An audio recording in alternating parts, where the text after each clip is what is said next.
പുതുതായിട്ട് നട്ട ചെടിയാണിത്. ഇത് നിരയായിട്ട് ശീമക്കൊന്ന കാലുകൾ ക്രമീകരിച്ചിട്ടുണ്ട്. അവിടെ മണ്ണിലേക്ക് വെറുതെ ജസ്റ്റ് ചേർത്ത് വെച്ചാൽ മതി. പിക്ചറിൽ കാണുന്നുണ്ടല്ലോ. അങ്ങനെ പലതവണ നീണ്ടു വരുന്ന വാനില വള്ളികൾ ഇതാ ഇവിടെ കാണിച്ചിട്ടുണ്ട്.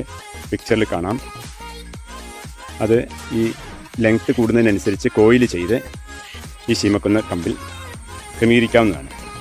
അങ്ങനെ 5ഉം 8ഉം കോയിലുകൾ പല ഡയറക്ഷനിൽ തൂക്കിയിട്ടാൽ മതിയാവും. അങ്ങനെയാണ് ഇത് നടേണ്ടത്. ഫ്ലവറിങ് നടക്കുന്നത് എവിടെയാണെന്ന് കാണിക്കാം.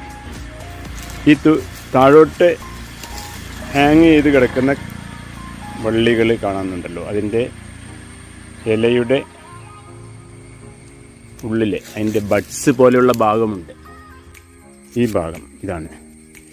ഇത് കൂടുതൽ തടിച്ചു വരും. അത് പുഷ്പിക്കുന്ന സമയമാകുമ്പോഴത്തേക്കും മുളകൾ വരുന്നത് പോലെ, മുള ഞാൻ കാണിച്ചു തരാം. ഇതുപോലെ കൊലകൾ പോലെ വരും. പക്ഷേ ഇത് പൂവാണില്ല, ഇതൊരു ബ്രാഞ്ച് ഉണ്ടായി വരുന്നതാണ്. ഇതുപോലെ ഈ ഇലയുടെ കവിളിൽ നിന്നും പുറത്തേക്ക് പൂങ്കൊല വരും. ഒരു കൊലയിൽ തന്നെ 10ഉം 25ഉം കായ്കൾ ഉണ്ടാവും. അതുപോലെ അടുത്തടുത്തുള്ള മുട്ടുകളിലെല്ലാം പൂക്കൾ ഉണ്ടാവുന്നതാണ്. അതിനായിട്ട് പ്രായപൂർത്തിയായ തണ്ടുകളെ നമ്മൾ ക്രമീകരിച്ച് നിർത്തണം.